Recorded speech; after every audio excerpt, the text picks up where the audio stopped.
is no quit in this game. I was born pregnant with visions and dreams.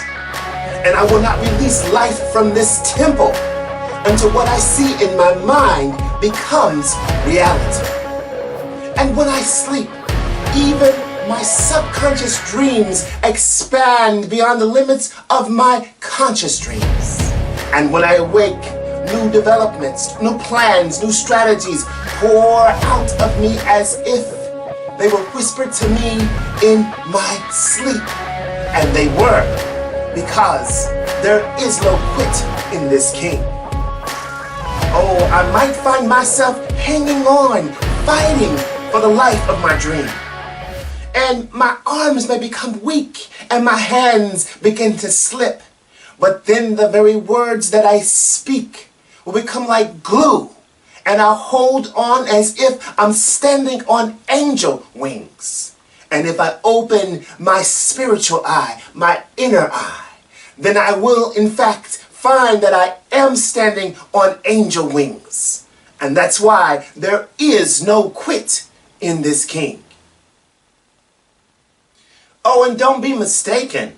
It's not a male or female thing. It's not a, are you female or male? No.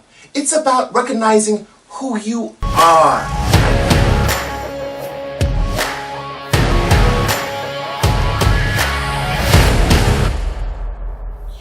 And I, as king, by my own decree, I change the rules. I change the rules of grammar. And I name it, knowingly, deliberately, and intentionally. And I dare all you lowercase deities to deny it. For I do it, I name it, I proclaim it.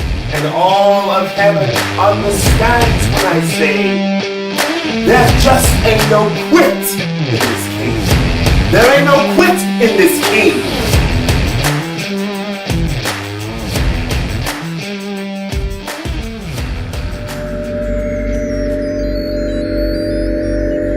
For I bring life where there is none. I shine light and darkness must run. No matter the circumstance, no matter the season or the reason.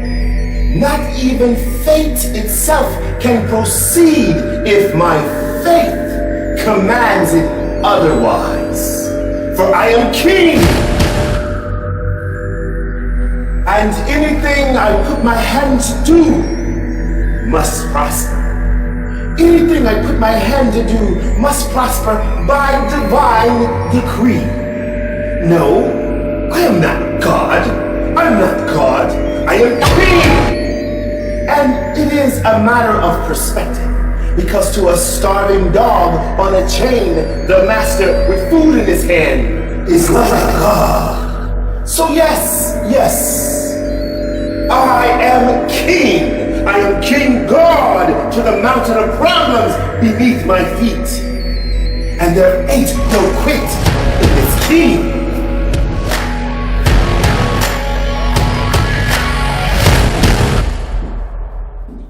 And in those times when what I see defies what I say, then my faith kicks in and operates above the laws of science and men. And once again, I curse the mountain. Be it a mountain of fear, a mountain of debt, a mountain of pain, a mountain of whatever. I curse the mountain, and to the mountain becomes a victim to the heartfelt words of my mouth. The mountain, the victim, the mountain, the prey. And that's P-R-E-Y, not P-R-A-Y. The mountain, the victim, the mountain, the prey. For I bring the rain to the mountain, for the glory or the pain. It is so, for I am king. I am king, and there ain't no quit in this king. And if the whole world should rise up and call me a liar, and say that I am not king, or that I am not the anointed speaker of truth in my life, Well, that's when a small voice tells me to hold my P-E-A-C-E. And like ice cold water to a raging thirst, I descend down to a quiet place, waiting, listening, and looking for guidance. Although everything in me rages, I quiet the storm and follow in wisdom's footsteps. And I go deep, deep, resolvedly deep, deep down to the violent destroyer of all untruth and all self-doubt. I reach down to the rock, to the root, down to the source, down to the flow, down to the natural harmonic resonance of the life-giving force in me, to the very anointed part of my core, my essence, down to the gifts in me. It's where I am one with the force that transforms minerals into diamonds under pressure. It's where I'm one with the flame that ignites volcanoes and causes them to erupt. It's where I'm one with the power that moves continents and uproots mountains. It's where I'm one with the flame, one with the fire. It flows through me. It pours from me.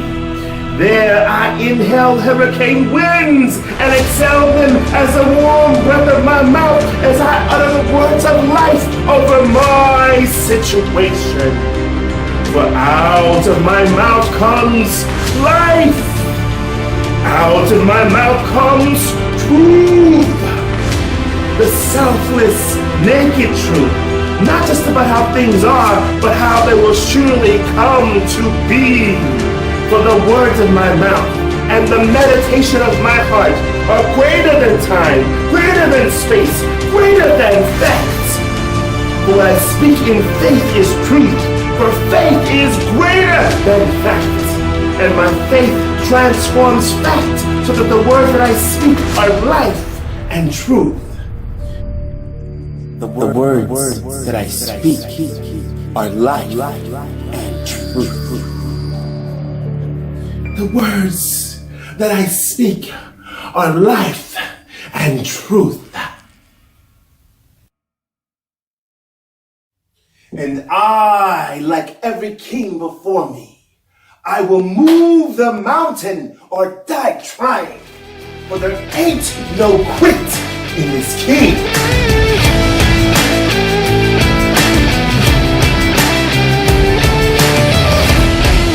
After all, the mountains may only come in my life that I may be great and do great things.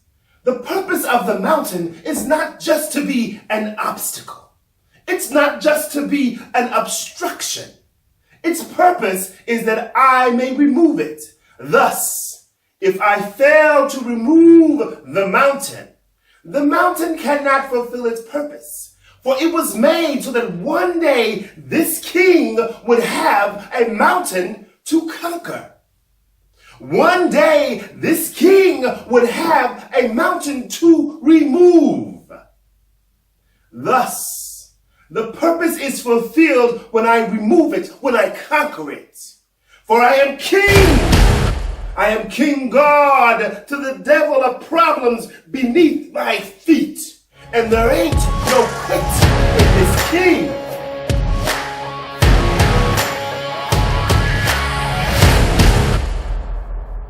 All the problems that I face, all the mountains in my life, all the ills, all the bills, all the cares, all the worries, all the weights, all the burdens, all these burdens and problems are prisoners. Prisoners trapped inside my head. Trapped inside my life. But they all recognize that I am king and that I have the authority to set them free and get them out of my life. They're saying, it is vrai. Vous êtes roi, tu es roi, tu es roi. They're saying, you are king, you are king, you are king. They recognize that I have the authority to set them free. They're saying, set us free, set us free. You are king, you are king, you are king. You are king, you are king, you are king. Set us free, set us free.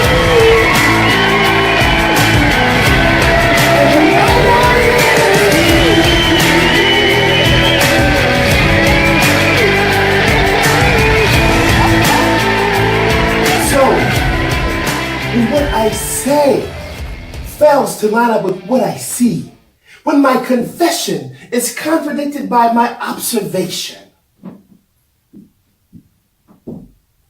First, I remind myself I am still king.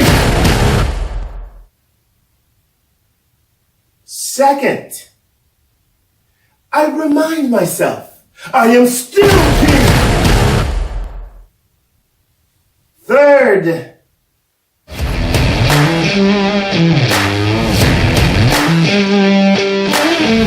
are king, you are king, you are king. You are king, you are king, you are king. Set us free.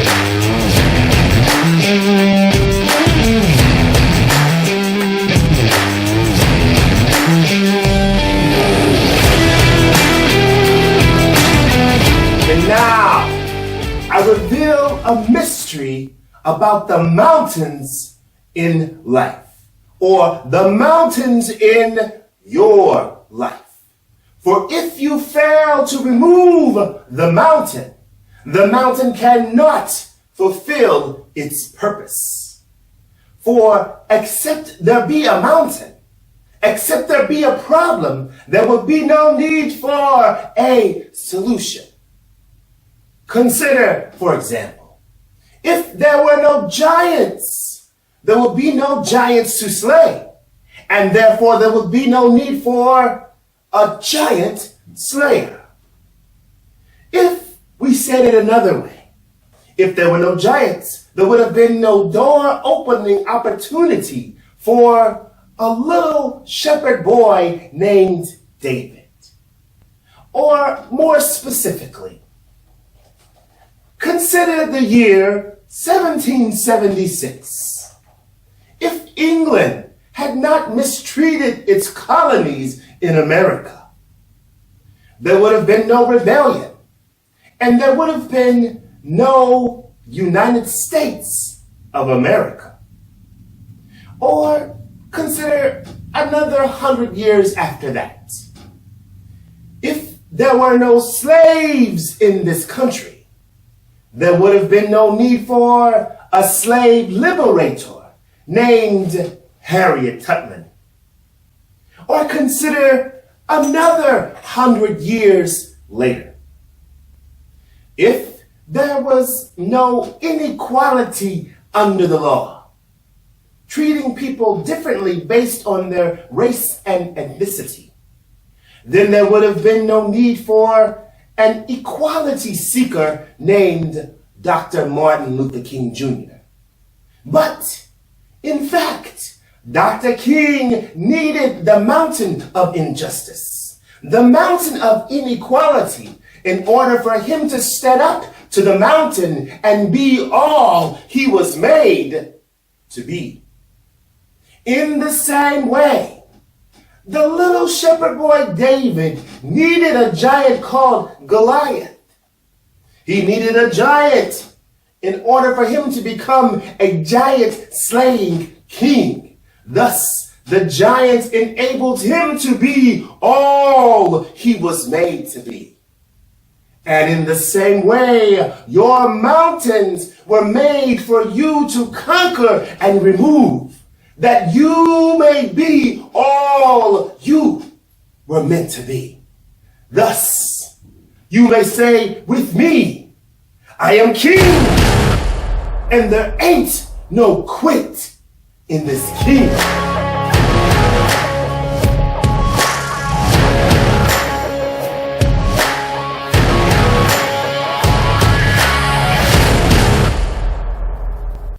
Now consider this.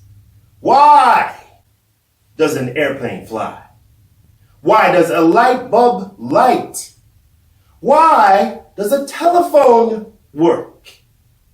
Each of these products were made to solve a particular problem. Each of these products work because some king somewhere kept saying, I don't know when it will work, but I know that it will work one day because I was made to remove the mountain. And so the first time he tried it and it didn't work, he said, I am king. And he tried it again. And the second time he tried it a different way and it didn't work. And he said, I am still king. And he tried it a third time, and a fourth, and a fifth, and again, and again, and again. He said, I am king, I am king, I am king, I am king. And he kept trying it again and again until one day, what he saw in his mind became reality. Despite all the setbacks and all the disappointments, he said, I knew it would work because there ain't no quit in this king.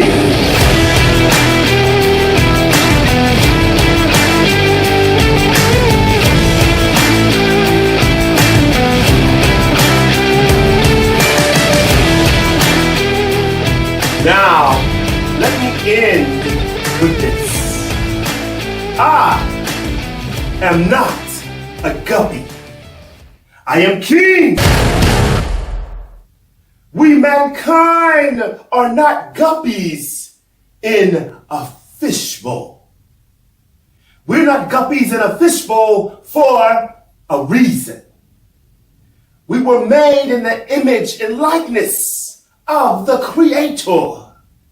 Therefore, we were made to conquer and remove and subdue the mountains. Thus it is written, whosoever shall say unto the mountain, be thou removed, and shall not doubt in his heart, but shall believe those things which he saith, he shall have whatever he saith.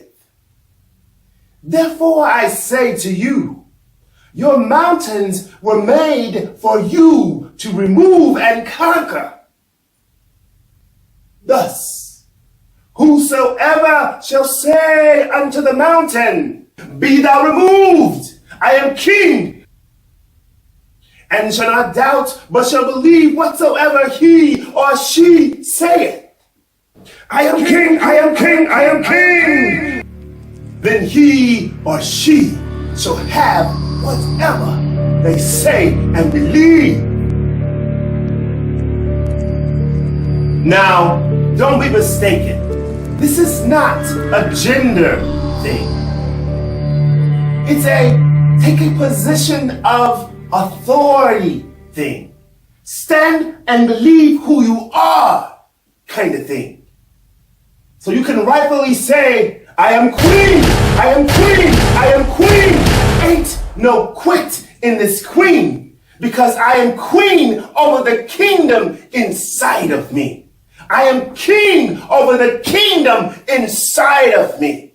Only I can command the kingdom inside of me. Therefore, I am king, I am king, I am king. Or I am queen, I am queen, I am queen. Ain't no quit in this king. And there ain't no quit in this king. And there is no quit in this king. And there is no quit in this queen.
love is high.